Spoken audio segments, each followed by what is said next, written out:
Kalah BERMATABAT lebih terhormat daripada menang dengan cara curang.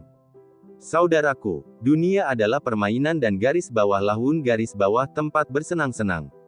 Di dalam permainan tentu ada yang kalah dan ada pula yang menang. Menang dan kalah adalah suatu keniscayaan, namun masalahnya pada bagaimana memperoleh dan menyikapi keduanya. Menang bermartabat dan kalah terhormat atau menang tercela kalah terhina. Ibarat sepak bola, kita pernah mendengar sebuah tim yang menang dengan gol kontroversial. Kemenangan tersebut diperbincangkan dan diperdebatkan. Tidak sepenuhnya orang bisa menerima kemenangan kita karena di dalamnya ada kecurangan, rekayasa dan keberpihakan. Namun ada pula kesebelasan yang kalah dengan terhormat. Mereka kalah bukan karena menerima keputusan apa adanya. Mereka kalah karena lawan lebih baik dan lebih berkualitas. Kendati demikian, mereka tetap mampu memberikan perlawanan yang mengesankan.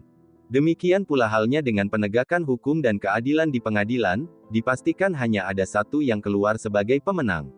Ini hukum alam. Lagi-lagi apakah kemenangan itu merupakan kemenangan yang bermartabat atau kemenangan yang menimbulkan mudarat, karena dilakukan dengan kecurangan dan keculasan.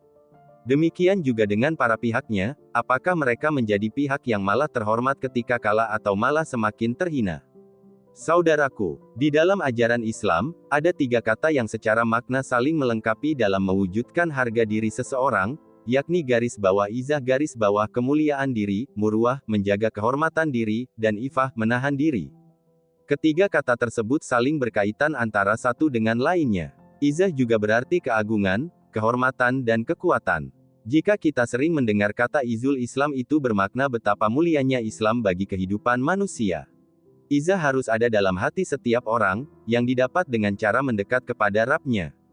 Sementara muruah menurut Syekh Imam Mawardi dalam Adab ad-Dunya wad-Din, memiliki pengertian. Muruah adalah menjaga tingkah laku hingga tetap berada pada keadaan yang paling utama, supaya tidak melahirkan keburukan secara sengaja dan tidak berhak mendapat cacian. Lebih lengkap, menurut Mausu'ah Fiqh Al-Qulub, muruah adalah mengerjakan segenap akhlak baik dan menjauhi segenap akhlak buruk, menerapkan semua hal yang akan menghiasi dan memperindah kepribadian, serta meninggalkan semua yang akan mengotori dan menodainya. Sedangkan, ifah menurut Ibnu Maskawai di dalam kitabnya Tahzibul Akhlak, suatu kemampuan yang dimiliki manusia untuk menahan dorongan hawa nafsunya.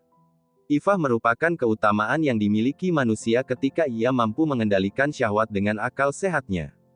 Dari sifat, ifah inilah lahir akhlak-akhlak mulia seperti sabar, qanaah, adil, jujur, dermawan, santun, dan perilaku terpuji lainnya. Sifat, ifah ini pula lah yang membuat manusia menjadi mulia, izah. Sekiranya manusia sudah tidak lagi memiliki sifat ini, maka ia tidak ubahnya dia seperti binatang. Karena, ketika seseorang mampu memfungsikan ifahnya, berarti akal sehatnya bekerja dengan baik. Dengan demikian, orang yang memiliki harga diri adalah orang yang mampu menampilkan kemuliaan dirinya, izah menjaga kehormatannya, muruah dan menahan diri, ifah dari dorongan hawa nafsu, perbuatan maksiat, perilaku yang buruk dan segala sesuatu yang diharamkan oleh syariat. Saudaraku, kehidupan dunia menjadi permainan karena jika kekalahan tidak diterima dengan lapang dada, akan melahirkan rasa benci, kedengkian yang tiada henti dan iri hati yang tak berkesudahan hingga dapat merusak persatuan dan kesatuan. Padahal tidak ada kekalahan yang abadi seperti halnya tidak ada kemenangan yang abadi selagi kita di dunia. Itulah dunia yang disebut Al-Quran sebagai laibun walahun. Saudaraku, tugas kita adalah bagaimana mengawal penegakan hukum dan keadilan agar tidak sia-sia. Jadilah pemenang yang bermartabat. Andaipun kalah, terimalah kekalahan itu secara terhormat. Semoga Allah Azza wa Jalla mengaruniakan hidayahnya kepada kita sehingga kita tetap istiqomah senantiasa menampilkan kemuliaan diri, izah, menjaga kehormatan, muruah, dan menahan diri, ifah, dari dorongan hawa nafsu untuk meraih ridhanya. Amin ya Rabb. Garis bawah wallahu a'lam bisawab garis bawah.